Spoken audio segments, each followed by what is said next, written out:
რეგიონულ მაუწყებელთა ასოციაცია წარმოგიდგენთ. მრავალი კუთხე, სხვადასხვა კუთხით. ყოველკვირეულ ტელეჟურნალში მრავალკუთხედი.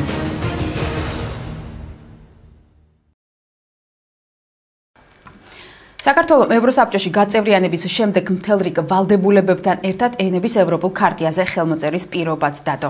ბოლო 2 წლის მანძილზე ევროსაბჭოს 48 ქვეყნიდან დოკუმენტის რატიფიცირება მხოლოდ 9-ვარმა მოახდინა.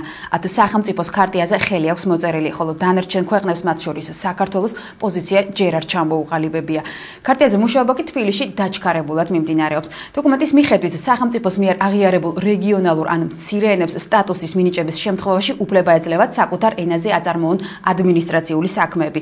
ასევე სახელმწიფო იღებს ვალდებულებას, რომ მათი გეოგრაფიული არეალი აღიარებულ იქნეს ადმინისტრაციულად. რა დადებითი და უარყოფითი შედეგების მომტანი შეიძლება იყოს ენის ქარტიის მიღება და რა უნდა გაითვალისწინოს სახელმწიფომ დოკუმენტზე მუშაობისას თემას მრავალკუთხედის ჟურნალისტები აგრძელებენ. მეგრული, სვანური, ლაზური, ეს ქართულური ენები რეგიონულის სტატუსს ვერ მიიღებენ. ევროსაბჭოს დოკუმენტის მიხედვით ამ განსაზღვრებას მხოლოდ გაქრობის საფრთხის წინაშე მდგარი დამოუკიდებელი ენები იმსახურებენ. ისეთები, როგორებიცაა ასირიული, ალბანური, აფხაზური და სხვა. თუმცა ექსპერტთა ნაწილი მიიჩნევს, რომ თუ მეგრულს და სვანურს მცირე ენების სტატუსს მივანიჭებთ, ეს ქვეყნისათვის დამატებით საფრთხეებს შექმნის. დამანგრეველი იქნება ასეთი გადაწყვეტილება მეგრულის, ლაზურისა და სვანურის მიმართ მთლიანად საქართველოს ერთიანობის თვალსაზრისით და რაც ყველაზე უარესია, თვით ქართველი ერის მთლიანობის დაშლის პერსპექტივა შეიძლება შექმნას. ქარტიაში წერია, რომ სახელმწიფომ რეგიონული სტატუსის მატარებელ ენებზე მოსაუბრე ეთნიკურ ჯგუფს ავტონომია უნდა მისცეს. მოსახლეობას ადმინისტრაციული საქმეების საკუთარ ენაზე წარმოების საშუალებაც ექნება. პროფესორ თეიმურაზ განცელაძის თქმით, ქართულ სინამდვილეში რეგიონული ენის სტატუსს მხოლოდ აფხაზური იმსახურებს, თუმცა ამბობს, რომ ესეც გარკვეულ გაუგებრობას ქმნის.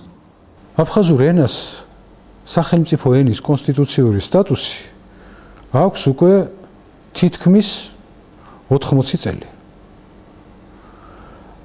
და ახლა ამ სტატუსის შეცვლა კიდევ ახალი პრობლემების მიზეზი შეიძლება გახდეს და გაართულოს აფხაზებთან საერთო ენის გამოძებნის პროცესი.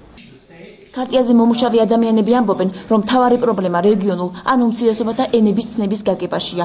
ამ კატეგორიაში აშედიან მიგრანტთა ენები, ისეთები, როგორებიცაა სომხური, რუსული, აზერბაიჯანული, ოსური და ქართულის დიალექტები. თუ ამ ქარტიას გავიგებთ სწორად, საფრთხე არ ემუქრება არც ერთ ენას და არც სახელმწიფო ენას საქართველოში, თუ იქნება არასწორად აღქმული ამ ენის ქარტიის დებულებები და მისი არსი, შეიძლება გარკვეული პრობლემები წარმოეშვას ყველა სახელმწიფოს. ქარტიის ტექსტში პრობლემას ვერ ხედავენ პოლიტიკოსებიც. ქრისტიან-დემოკრატი ნიკოლა ალიაშვილი ამბობს, რომ დოკუმენტი საქართველოს ევროპასთან ინტეგრაციას კიდევ უფრო განამტკიცებს.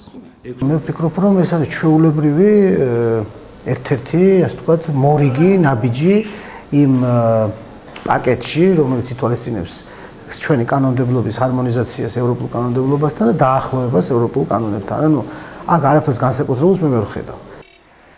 ქარტიის ფარგლებში რეგიონულ სტატუსს სახელმწიფო ენას თავად ანიჭებს. ევროსაბჭოს მოთხოვნის საფუძველზე ბოლო პერიოდია, რაც ამ მიმართულებით ინტენსიური სამუშაო შეხვედრები მიმდინარეობს.